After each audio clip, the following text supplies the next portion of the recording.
हाय बच्चों, आज मैं आप सभी के लिए लेकर के आया हूँ एक ऐसा इम्पोर्टेंट टॉपिक जिसका सबसे ज़्यादा नीड आप लोगों को लास्ट टाइम में होता है, जो कि है इम्पोर्टेंट डायग्राम्स का।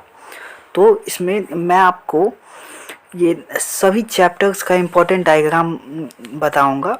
ठीक है, तो चलिए शुरू करते हैं।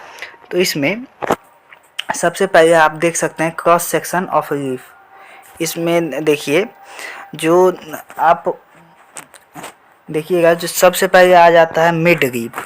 ठीक है, ये मिड रीब हो गया। फिर ये हो गया लेमाइना लीफ पीरियड। फिर ये वेंस हो जाता है। ठीक है, फिर यहाँ पे ये जाइलम हो गया ये, और ये हो गया फ्लोएम। उसके बाद फिर इसके वस्कुलर बंडल को हम देखेंगे, जो कि मैग्नीफाइड होता है। ठीक है, तो मैग्नीफाइड वे में आप अगर देखिएगा तो हो गया, इसमें यहाँ पे वैक्सी क्यूटिकल्स होते हैं। ठीक है, वैक्सी क्यूटिकल्स, फिर अपर एपिडर्मिस, फिर क्लोरोप्लास्ट, फिर एयर स्पेस जो कि यहाँ पे है, फिर उसके बाद गार्ड सेल जो कि गैसियस एक्सचेंज करते हैं। ठीक है, और लोअर एपिडर्मिस ये हो गया। तो इतना ये सब पार्ट हो गया आपका। और मैं ये भी बता दूं कि ये आपका 2023 में ऑब्जेक्टिव क्वेश्चन में था।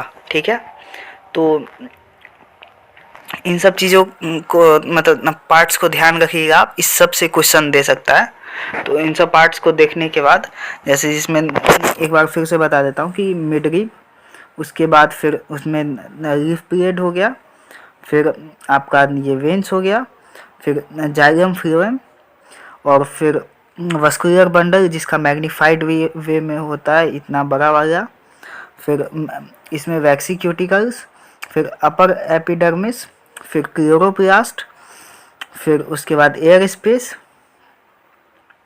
उसके बाद गार्ड सेल्स, फिर लोअर एपिडर्मिस, फिर गैसियस एक्सचेंज करते हैं गार्ड सेल्स। ठीक है, तो ये ध्यान रखिएगा कि ये इससे क्वेश्चन आते हैं। उसके बाद आपका हो गया ये स्टोमाटा। तो स्टोमाटा में जब आप देखिएगा कि ये क्या होता है, मतलब स्टोमाटा में जब इंडोमोसिस होता है, ठीक है, तो इंडोमोसिस में ऐसे ये गार्ड सेल ओपन रहता है। ठीक है, तो ये दिखा रहा है जैसे गार्ड सेल का।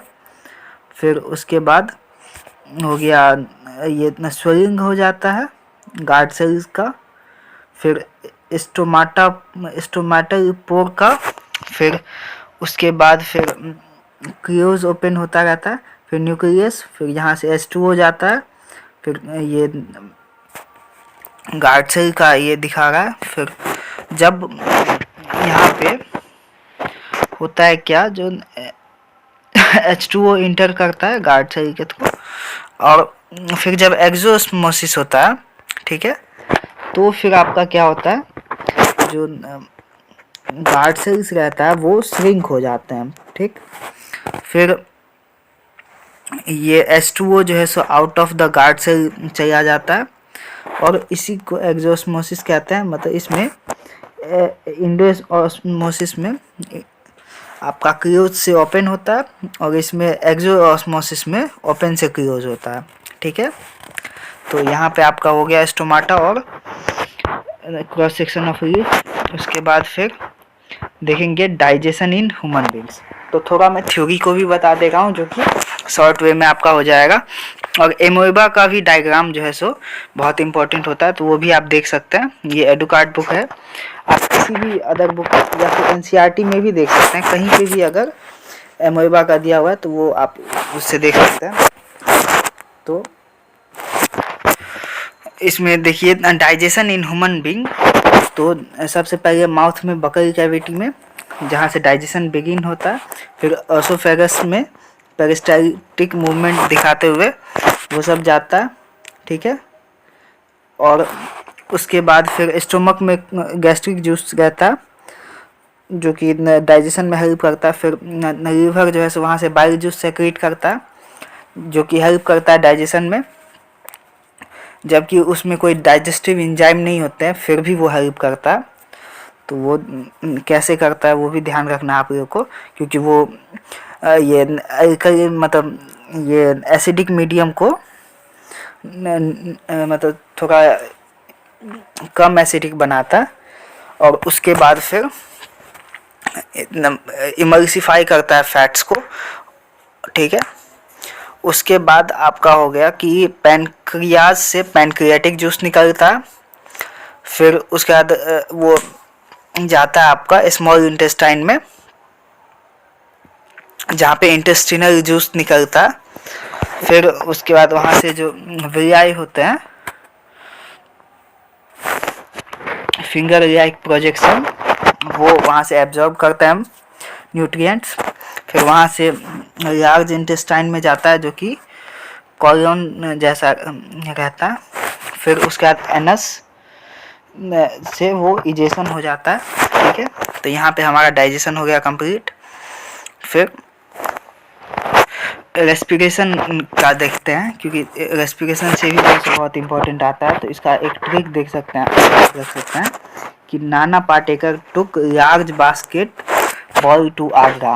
मतलब नाना पाटेकर टुक मतलब नाना पाटेकर ने लार्ज बास्केटबॉल को आगरा तक लिया। तो टुक लार्ज बास्केटबॉल टू आगरा, इसको ध्यान रखना है। जहाँ पे नाना का हो गया नॉस्ट्रिल और नसल कैविटी, जिसमें क्या होता है कि एयर इंटर करता है और फिल्टर्ड होता है by warm, filtered by warm, moistened and cleaned, ठीक है।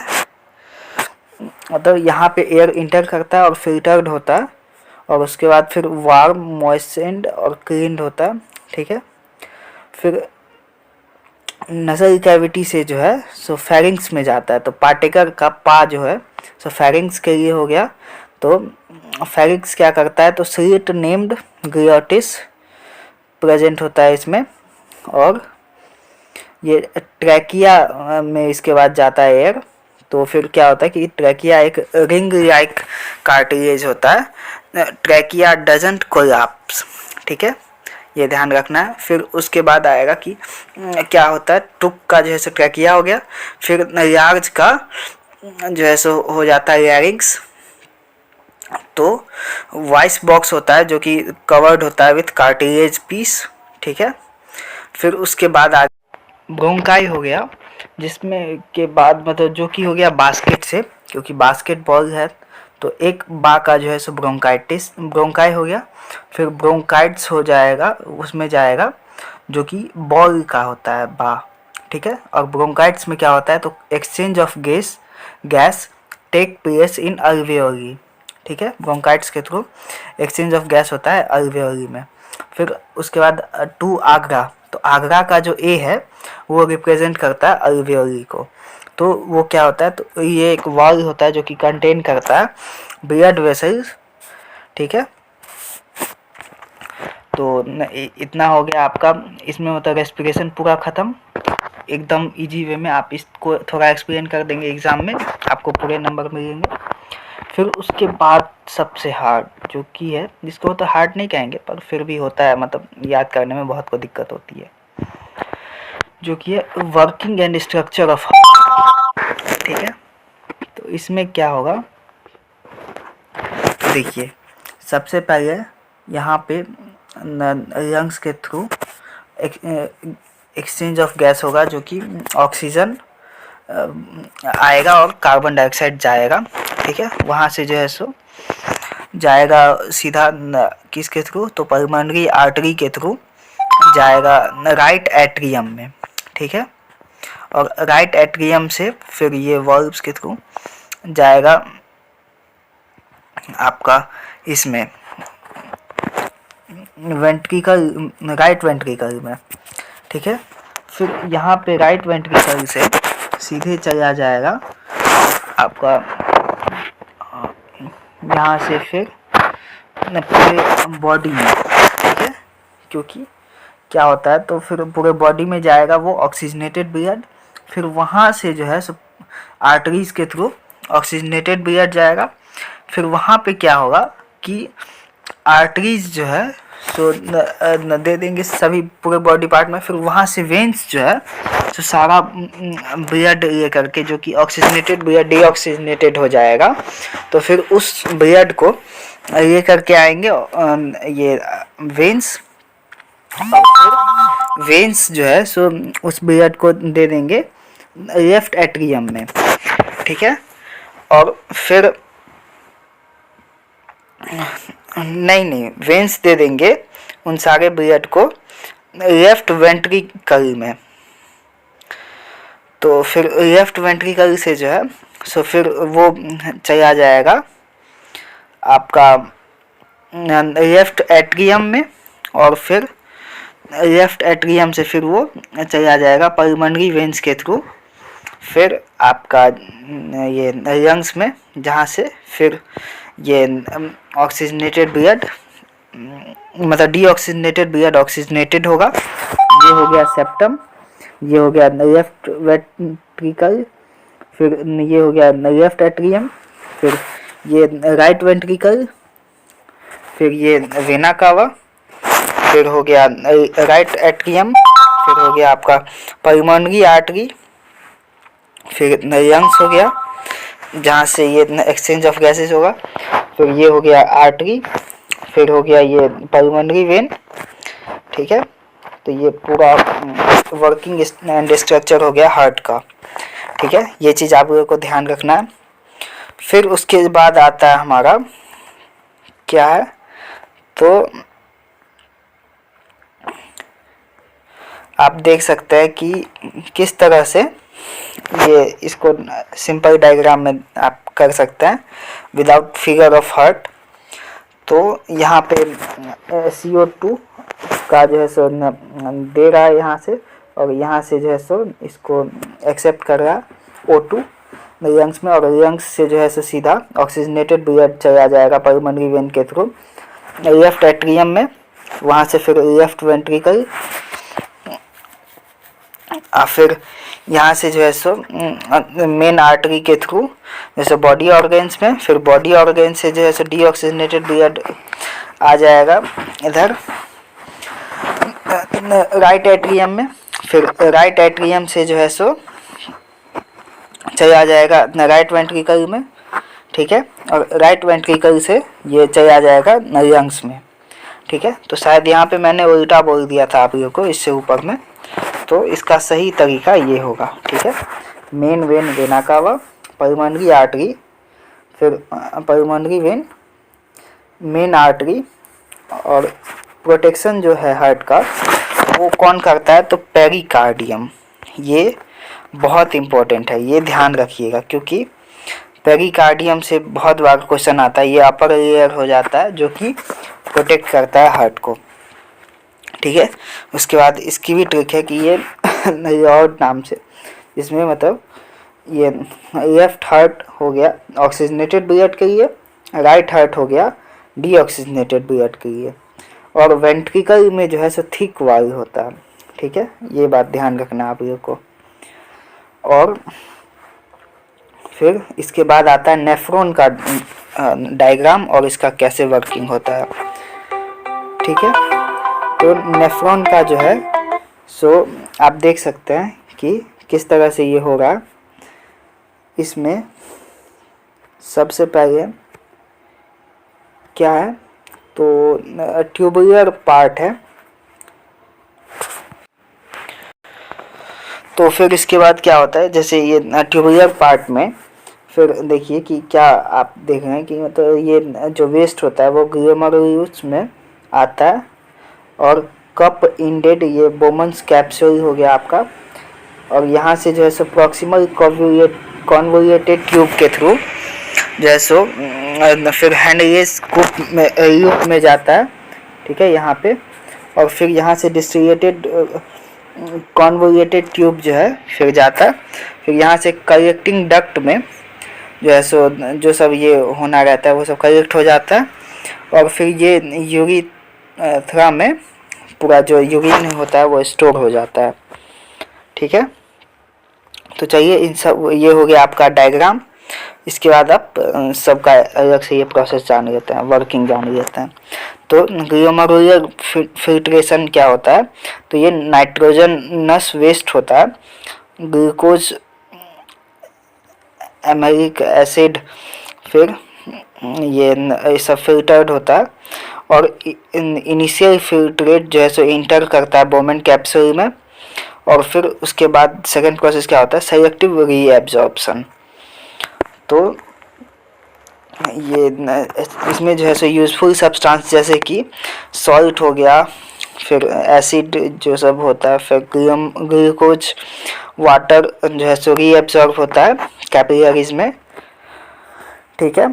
उसके बाद फिर थर्ड में आपका होता है ट्यूबुलर सेक्रीशन, जो कि यूरिया, एक्स्ट्रा वाटर और सॉल्ट जो है सो उसको भेज दिया जाता है इनटू ट्यूब्यूल्स, और वहाँ से जैसे कलेक्टिंग डक्ट में जाता है, फिर यूरिटर में ये चला जाता है, ठीक है। इस तरह से सेक्रीशन हो जाता है। इसमें आप देख सकते हैं क्या क्या होता है। तो किडनी जो है सो यूरिन प्रोड्यूस करता है, यूरिटर जो है सो ट्रांसपोर्ट करता है यूरिन को यूरिनरी ब्लैडर में, और फिर यूरिटर ब्लैडर स्टोर करता है यूरिन को, और यूरिथ्रा के थ्रू ये भेज देता है आउट ऑफ द बॉडी, ठीक है। यहाँ पे हो गया आपका लाइफ प्रोसेस कंप्लीट। और ऐसे ही देखिए आप कितने कम टाइम में पूरा चैप्टर का जितना डायग्राम था वो सब रिवाइज कर चुके हैं। उसके बाद आता है control and coordination. Control and coordination में न्यूरॉन का डायग्राम बहुत इंपॉर्टेंट रहता है, उससे बहुत सारे क्वेश्चन बनते हैं, ठीक है। तो इसमें सबसे पहले हो गया आपका यहाँ पे डेंड्राइट्स, ठीक है, और ये एक्सॉन, फिर यहाँ पे माइलिन शीथ, फिर ये नर्व एंडिंग हो गया आपका, ठीक है। नर्व एंडिंग जो है सो न्यूरोट्रांसमीटर से रिलीज करता है, ये एक्सॉन का एंड हो गया। फिर उसके बाद ये मोड ऑफ रैनवियर होता है, फिर ये यहाँ पे हो गया न्यूक्लियस। उसके बाद फिर ये हो गया सेल बॉडी, जिसमें ये डेंड्राइट्स जो है छोटे छोटे ये ऐसे बाल जैसा स्ट्रक्चर है, ये हो गया एक्सॉन, ठीक है। उसके बाद फिर देखिए साइनेप्स। तो साइनेप्स क्या होता है, तो वो गैप बिटवीन टू न्यूरॉन होता है। और स्टेप क्या होता है, जब भी कोई ये इंफॉर्मेशन जाना होता है तो वो क्या होता है, सबसे पहले कि डेंड्रिटिक टीन जो है सो कलेक्ट करता है इंफॉर्मेशन स्टिमुलाई का, और फिर इलेक्ट्रिक इम्पल्स जो है सो पास करता है from dendrite to cell body. फिर वहाँ से जो है सो वो पास करता है from cell body to axon, ठीक है, सेल बॉडी से एक्सन में। फिर वहाँ से वो रीच करता है nerve ending at the end of axon, ठीक है। नर्व एंडिंग को वो रीच करता है at the end of axon chemically, यहाँ पे वो केमिकली होता है, इससे पहले इलेक्ट्रिकल इम्पल्स होता है, ठीक, इम्पल्स होता है, ठीक है। This again pass as electric impulse in next one, मतलब नर्व एंडिंग से फिर वो इलेक्ट्रिकली इम्पल्स के थ्रू वो पास करेगा दूसरे में, ठीक है। तो यहाँ पे देखिए कि क्या होता है, तो इन्फॉर्मेशन जो है सो सबसे पहले डेंड्राइट में जाता है वो इलेक्ट्रिक इम्पल्स के थ्रू, और फिर ये जो है सो सेल बॉडी में जाता है, फिर वहाँ से एक्सन में जाता है, फिर वहाँ से नर्व एंडिंग में जाता है, और फिर वो अगेन पास करता है इंफॉर्मेशन इलेक्ट्रिकल इम्पल्स के थ्रू डेंड्राइट्स में, ठीक है। ये आपको ध्यान रखना है, जो केमिकली कहाँ पे होता है और इलेक्ट्रिकली कहाँ पे होता है। उसके बाद टाइप्स ऑफ न्यूरॉन, तो क्या क्या टाइप्स होते हैं, तो सेंसरी, मोटर और इंटर न्यूरॉन। तो सेंसरी न्यूरॉन जो है सो कैरी करता है इंफॉर्मेशन फ्रॉम रिसेप्टर्स। फिर मोटर न्यूरॉन कैरी करता है इंफॉर्मेशन फ्रॉम ब्रेन सेल्स। फिर इंटर न्यूरॉन कैरी करता है इंफॉर्मेशन फ्रॉम सेंसरी सेल्स, जो कि मोटर न्यूरॉन का जो इंफॉर्मेशन होता है from sensory cell, from motor neuron से सेंसरी न्यूरॉन ये ट्रांसफ़र करता है बीच में, ठीक है। इसमें देखिए कैसा वो चार्ट फॉलो होता है। तो रिसेप्टर्स जो है सेंसरी न्यूरॉन के पास भेजता है, और सेंसरी न्यूरॉन ब्रेन के पास भेजता है। फिर ब्रेन जो है तो वो मोटर न्यूरॉन को भेजता है जो क्या करना है, और फिर उससे जैसे एफरेंट न्यूरॉन के पास ये इंफॉर्मेशन जाता है। मतलब बीच में जो डिसीजन है वो ब्रेन ही लेता है, ठीक है। फिर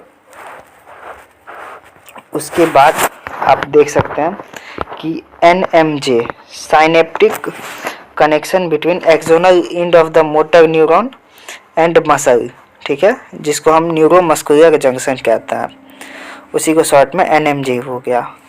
तो साइनेप्टिक कनेक्शन हो गया बिटवीन एक्सोनल एंड और end of motor neuron, synaptic connection between axonal end of motor neuron and muscle.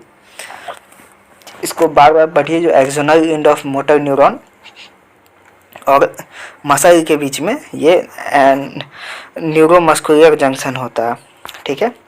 उसके बाद सेकंड डायग्राम है आपका रिफ्लेक्स आर्क का। इससे तो समझिए कि मतलब क्वेश्चन पूछने में इतना मज़ा आता है CBSE को, जिसके कोई हद ही नहीं है। वो बहुत सारे क्वेश्चन इससे पूछता है। तो सबसे पहले इसमें क्या हो गया कि रिसेप्टर्स जो है सो क्या हुआ है वो पता लगाता है। फिर वहाँ से जो है सो वो चला जाता है सेंसरी न्यूरॉन के थ्रू स्पाइनल कॉर्ड के पास। फिर वो वहाँ से जो है सो स्पाइनल कॉर्ड जो है सो मैसेज को ट्रांसफ़र करता है, और फिर वहाँ से जो है सो फिर मोटर न्यूरॉन के पास क्या करना है वो मतलब पीछे लेने का इंफॉर्मेशन वो डिसीजन दे देता है स्पाइनल कॉर्ड ही उसको, और फिर वो हाथ पीछे कर देता है एफेक्टर के इससे। तो इस प्रोसेस को हम समझेंगे यहाँ पे MSI ये सब, वहाँ से मैसेज टू ब्रेन वो भी चला जाता है। मतलब पहले वो क्या करना है वो कर देता है रिफ्लेक्स आर्क, और उसके बाद फिर ऐसा कुछ हुआ है ये वो ब्रेन को ट्रांसफ़र कर देता है, ठीक है। तो रिफ्लेक्स एक्शन क्या होता है? Immediate response to harmful stimuli, मतलब कोई ऐसा जो है सो स्टिमुलाई है जो कि आपको हार्म कर सकता है, तो without the involvement of brain वो जो है सो इमीडिएट रिस्पॉन्स भेज देता है। इसमें सिर्फ स्पाइनल कॉर्ड इन्वॉल्व रहता है, मतलब स्पाइनल कॉर्ड इन्वॉल्व होता है, वो डिसीजन देता है। बाद बाकी इन्वॉल्व तो जो सब कर रहे हैं रिसेप्टर न्यूरॉन वो सब कोई हुए, पर इसमें स्पाइनल कॉर्ड का मेन ये रहता है। उसके बाद फिर इसका प्रोसेस क्या होता है? तो stimuli is sensed by sensory receptor, और सेंसरी रिसेप्टर जो है ये सेंसरी न्यूरॉन इम्पल्स जनरेट कर देता है। फिर वो इम्पल्स जो है स्पाइनल कॉर्ड के पास पहुंचता है। फिर ये न्यूरॉन जो है सो सिग्नल पास करता है बिटवीन न्यूरॉन्स, और मोटर न्यूरॉन जो है सो पास करता है सिग्नल, जिससे कि ब्रेन मतलब ऑर्गन जो है सो रिस्पॉन्स कर सके स्टिमुलाई से, ठीक है। मतलब क्या हुआ कि सेंसरी न्यूरॉन ये करके गया, फिर वहाँ से स्पाइनल कॉर्ड तक पहुँचा सारा इन्फॉर्मेशन इम्पल्स के थ्रू, और फिर वहाँ से क्या करना है वो ये न्यूरॉन्स बताता, और फिर वो जो है सो मोटर न्यूरॉन्स जो है सो फिर उसी को सिग्नल को वो पास कर देता है, जिससे कि ऑर्गन रिस्पॉन्स कर सके। और उसके बाद फिर इंफॉर्मेशन जो है सो एज अ मेमोरी चला जाता है कि हाँ ऐसा, जैसे आपको याद रहता है कि हाँ मेरा हाथ कब पका था, पर उस वक्त क्या किया था उसमें ब्रेन का कोई इन्वॉल्वमेंट नहीं होता है, ठीक है। तो ये चीज़ ध्यान रखना है। उसके बाद फिर nerve which arise from spinal cord is spinal nerve, मतलब जो स्पाइनल कॉर्ड से अराइज होता है उसे हम स्पाइनल नर्व कहते हैं, और जो नर्व ब्रेन से अराइज होता है उन्हें हम क्रैनियल नर्व कहते हैं, ठीक है। तो स्पाइनल नर्व और क्रैनियल नर्व याद रखना है। फिर उसके बाद ह्यूमन ब्रेन, तो इसमें सिर्फ लेबलिंग के लिए आता है, ऐसा नहीं है कि कभी डायग्राम बनाने दे दिया जाए, क्योंकि वो बहुत हार्ड हो जाएगा, तो बस लेबल करने के लिए दिया जाता है। तो ये आपको ध्यान रखना है कि सबसे ऊपर में हो गया फोर ब्रेन हो गया, उसके ये फोर ब्रेन का एरिया, उसके अंदर में हो गया फिर मिड ब्रेन ये, और उसके बाद फिर ये पार्ट हो गया मेडुला और पोन्स सबका, वो हो गया आपका हिंड ब्रेन, ठीक है। और सेरिबेलियम जो है यहाँ का, ये सब आपका हिंड ब्रेन हो गया। ठीक है, तो हाइपोथैलेमस हो गया ये।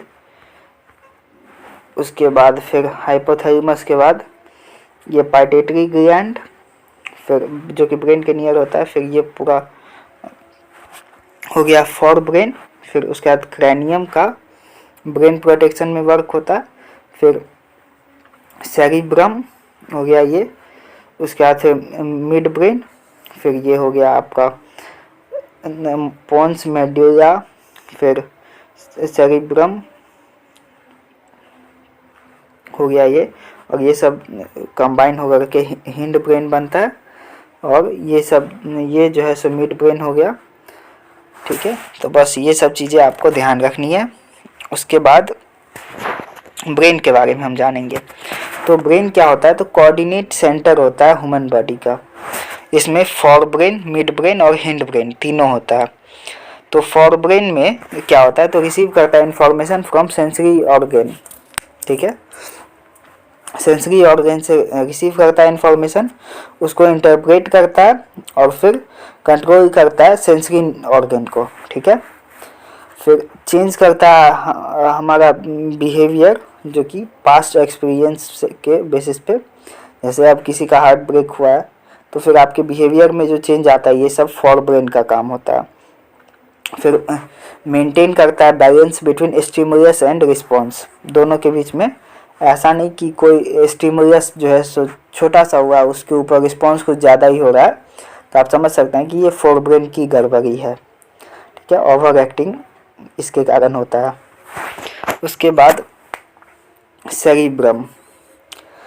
तो सेरिब्रम में क्या होता है, तो वो लार्जेस्ट पार्ट होता है ब्रेन का, जो कि डोम शेप्ड होता है। ठीक है, और कंसिस्ट करता है टू सेरिब्रल हेमीस्फीयर, दो सेरिब्रल हेमीस्फीयर से वो कंसिस्ट करता है और कनेक्ट होता है बाय कॉर्पस कैल्योसम। ठीक है, तो कॉर्पस कैल्योसम के थ्रू कंसिस्ट होता है, मतलब कनेक्टेड होता है। और दो सेरिब्रल हेमीस्फीयर होता है इसमें। उसके बाद each hemisphere is divided by 4 lobes. ठीक है, सेरिब्रम का जो ईच हेमीस्फीयर है वो 4 लोब्स के में डिवाइड होता है। फ्रंटल लोब जो है, जो कि मस्कुलर एक्टिविटीज जैसे प्लानिंग, ऑर्गेनाइज, सेल्फ कंट्रोल, इस सब के ऊपर काम करता है। फिर पैरिटल लोब जो है सो temperature, taste, touch, movement, smell etc के ऊपर वर्क करता है।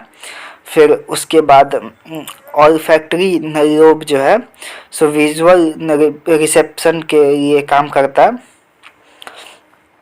उसके बाद टेम्पोरल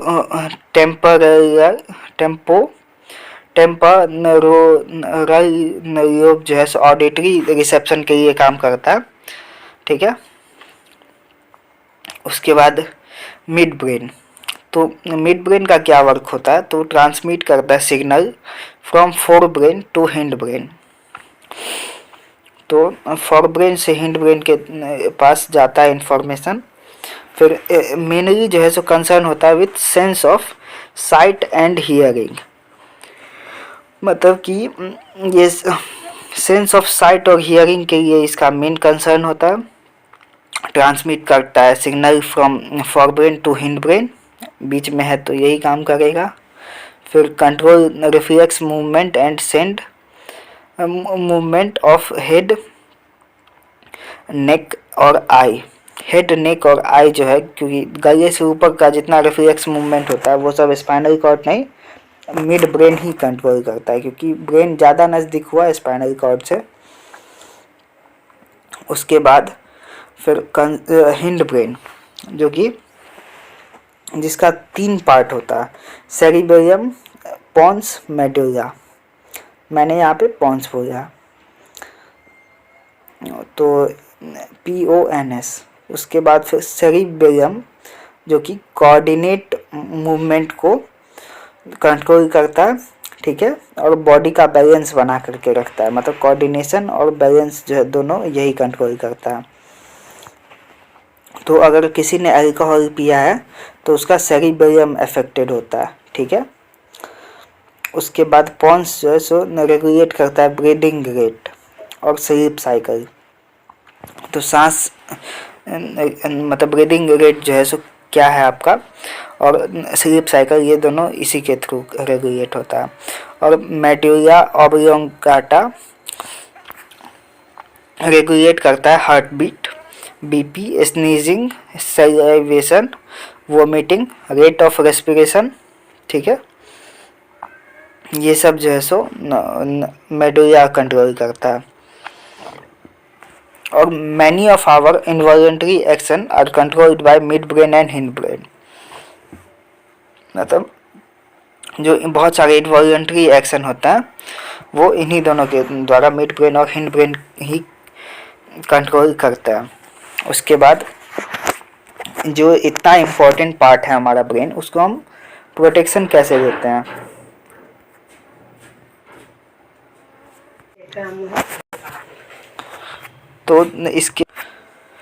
तो इस इम्पोर्टेंट पार्ट को हम कैसे प्रोटेक्ट करते हैं। तो सबसे पहले ब्रेन का जो है एक बोनी बॉक्स स्ट्रक्चर होता है, जो कि हम जिसे क्रैनियम कहते हैं, ठीक है। ये स्कल का पार्ट होता है, ठीक है। फिर ब्रेन जो है सो उसके बाद 3 मेम्ब्रेन से रैप्ड होता है, जिसे हम मैनिंग्स कहते हैं, ठीक है। जिसमें 3 मैनिंग्स का क्या क्या लेयर होता है। तो सबसे पहला ड्यूरा मैटर, ठीक है। फिर अर्केनॉइड मैटर, फिर पिया मैटर। तो ड्यूरा, अर्केनॉइड और पिया, ये सबसे ज़्यादा ये रहता है। पर इम्पोर्टेंट नहीं है ये उतना, क्योंकि मतलब ऐसा कुछ क्वेश्चन आया नहीं है। पर हाँ, पूछने को तो कुछ भी पूछ सकते हैं, तो आप अपने लिए ये कर लीजिए। फिर यहाँ पे होता है आपका ये चैप्टर भी ख़त्म। फिर उसके बाद 3rd चैप्टर में ये रिप्रोडक्शन। इसमें सबसे पहले आता है असेक्सुअल रिप्रोडक्शन। तो इसमें सबसे इम्पोर्टेंट डायग्राम सब ये सब हैं, जो कि एमोइबा का असेक्सुअल रिप्रोडक्शन वो कैसे करता है। तो ये आपको ध्यान रखना है स्टेप्स को, ठीक है। तो सबसे पहला स्टेप कि एमोइबा जो है का ये बना देना है डायग्राम, जिसमें ये न्यूक्लियस, फिर साइटोप्लाज्म में ये, और फिर उसके बाद क्या होता है। तो एमोइबा जो है सो न्यूक्लियस उसका थोड़ा बड़ा होता है। फिर वो जो है सो न्यूक्लियस डिवाइड हो जाता है इनटू 2 पार्ट्स। फिर उसके बाद न्यूक्लियस डिवाइड होने के बाद वो 2 स्मॉल एमोइबा जो है सो एमोइबा सेल्स जो है सो प्रोड्यूस कर लेता है, ठीक है। मतलब सबसे पहले न्यूक्लियस थोड़ा बड़ा हुआ, फिर न्यूक्लियस डिवाइड होकर के 2 पार्ट में आया, फिर उसके बाद 2 स्मॉलर एमोइबा जो है सो प्रोड्यूस हो जाता है, ठीक है। उसके बाद आपका हो गया बडिंग इन हाइड्रा। तो सबसे पहले ये एमोइबा का हो गया बाइनरी फिजन। उसके बाद बडिंग इन हाइड्रा। तो सबसे पहले हाइड्रा में क्या होता है, तो बड आता है इतना बड़ा, फिर ये बड जो है सो इनलार्ज होता है, फिर फुल मैच्योर हो जाता है ये बड। फिर जो है सो बड जो है सो क्या होता है, तो अलग हो जाता है उससे, और वो एक अलग हाइड्रा बना देता है, जिससे बडिंग जो है सो फिर सक्सेसफुल हो जाता है, ठीक है। तो ये हो गया आपका बडिंग इन हाइड्रा। उसके बाद सेक्सुअल रिप्रोडक्शन में, और इसमें आता है स्पोर फॉर्मेशन सब भी आता है। पर हाँ, उस सब से उतना जनरली क्वेश्चन नहीं होता, पर उस सब का भी देख लीजिए जो स्पोर का कैसे फॉर्मेशन होता है। वो तो कुछ ऐसा नहीं है, बस यहाँ पे इस तरह से ये ऐसे प्लांट्स बना देना है। फिर मतलब प्लांट्स इस तरह का नहीं, ये तो पेड़ हो गया। ये जैसे क्या करना है, तो ये हो गया, यहाँ से ऐसे स्पोर बनता चला जाएगा, और ये जैसे स्पोर फिर डिस्पर्स हो करके फिर ये नया प्लांट्स बन जाएगा, ठीक है। तो ये इस तरह से ध्यान रखना है कि स्पोर फॉर्मेशन कुछ इसी तरह से होता है, जिससे ऑब्जेक्टिव कभी कभी पूछ लिया जाता है, ठीक है। फिर उसके बाद आता है सेक्सुअल रिप्रोडक्शन। इसमें सबसे पहले मेल रिप्रोडक्टिव पार्ट का रहता है। इसमें देख सकते हैं आप कि मेल रिप्रोडक्टिव पार्ट में सबसे पहले ये जो यूरिटर था उससे आता है मतलब यूरिनरी ब्लैडर में पूरा स्टोर होता है यूरिन। यहाँ से प्रोस्टेट ग्लैंड जो है, जो कि इम्पोर्टेंट न्यूट्रिएंट्स देता है, सेमाइनल वेसाइकल, ये सब इम्पोर्टेंट न्यूट्रिएंट्स देता है स्पर्म को, ठीक है। और प्रोटेक्टिव लेयर बना देता है, जिससे कि वो जब फीमेल पार्ट में जाए, रिप्रोडक्टिव पार्ट में, तो फिर वो जैसे एसिडिक मीडियम के कारण डिस्ट्रॉय ना हो जाए, इस कारण से वो प्रोटेक्ट करे, ठीक है। तो उसके लिए आपको ये देता है। उसके बाद फिर ये हो गया वास्ट डिफरेंस, जहाँ से स्पर्म जो स्क्रोटम में फॉर्म होता है टेस्टिस में, जो कि स्क्रोटम के अंदर रहता है, फिर वहाँ से वास्ट डिफरेंस जो है सो कैरी करता है स्पर्म को, और वो फिर सेमाइनल वेसाइकल के थ्रू होते हुए और प्रोस्टेट ग्लैंड के थ्रू होते हुए वो जैसे यूरिनरी ब्लैडर में आ जाता है। और जिस समय में ये स्पर्म निकलता है उस वक्त यूरिन निकलना बंद हो जाता है, ठीक है। और फिर ये यूरिथ्रा के थ्रू पेनिस से होते हुए आपका निकल जाता है, ठीक है। ये हो गया आपका मेल रिप्रोडक्टिव पार्ट, ठीक है। तो इसको आप ये वर्किंग में देख ही सकते हैं कि यहाँ पे टेस्टिस में फॉर्म हुआ, जो कि स्क्रोटम में होते हुए जो मैच्योर होता है स्पर्म, और वहाँ से वास्ट डिफरेंस के थ्रू निकल गया, और वहाँ से जो है सो सीमेन बन करके out of the body through urethra हो जाता है, ठीक है। जिसमें जो है सो 3 ग्लैंड्स का सेक्रेशन मिल जाता है, एक प्रोस्टेट, एक जो है सो सेमाइनल वेसाइकल, और एक बल्बोरेथरल ग्लैंड। ये तीनों से जो है सो सेक्रेशन मिलता है। उसके बाद फिर आता है हमारा, ये सब हो गया स्टेप्स हो गया इसका। फिर इसके ये निमोनिक्स आप याद कर सकते हैं कि TEVUP, जिसमें T जो है सो टेस्टिस, E हो गया एपिडीमिस, उसके बाद V हो गया वास्ट डिफरेंस, U हो गया यूरिथ्रा, और P हो गया पेनिस, ठीक है। उसके बाद डाइकॉट सीट का, तो डाइकॉट सीट का आप ये ध्यान रखिएगा कि ये हो गया प्यूम्यूल, ऊपर वाला पार्ट जो कि सूट बनता है, और नीचे वाला पार्ट जो कि रेडिकल है वो रूट बनता है। तो आर का रेडिकल और आर से रूट, और पी से प्यूम्यूल और एस से, ठीक है। फिर ये हो गया कोटाइलिडन्स। फिर ये इसमें 2 कोटाइलिडन्स है, इसी कारण इसे हम डाइकोट कहते हैं। उसके बाद नेक्स्ट हो गया ग्राम सीड का, जिसमें टेस्टा होता है, ये नीचे का, और ये हो गया ऊपर का माइक्रोपाइल, जो कि सूट बनेगा। और फिर उसके बाद फीमेल रिप्रोडक्टिव पार्ट हो गया, जिसमें हो गया ये सबसे पहले आगे से इधर वेजाइना, उसके बाद फिर सर्विक्स हो गया ये, और उसके बाद फिर ये रहा यूट्रस, फिर ये 2 ओवरी, और ओवरी को जो है सो ज्वाइन करने वाला फैलोपियन ट्यूब या फिर ओविडक्ट, जहाँ पे फर्टिलाइजेशन ऑफ एग होता है, ठीक है। यहाँ से ओवरी से निकला एग, और जो है सो फैलोपियन ट्यूब में आपका ये फर्टिलाइजेशन होता है। और इसी सब को रोकने के लिए जो है सो डिफरेंट कॉन्ट्रासेप्शन मेथड्स भी होते हैं, तो उन सब का वीडियो मैंने बना करके रखा हुआ, मतलब दे दिया है, तो उस सब को भी देख करके आप अपने एग्ज़ाम की बहुत अच्छे से तैयारी कर सकते हैं।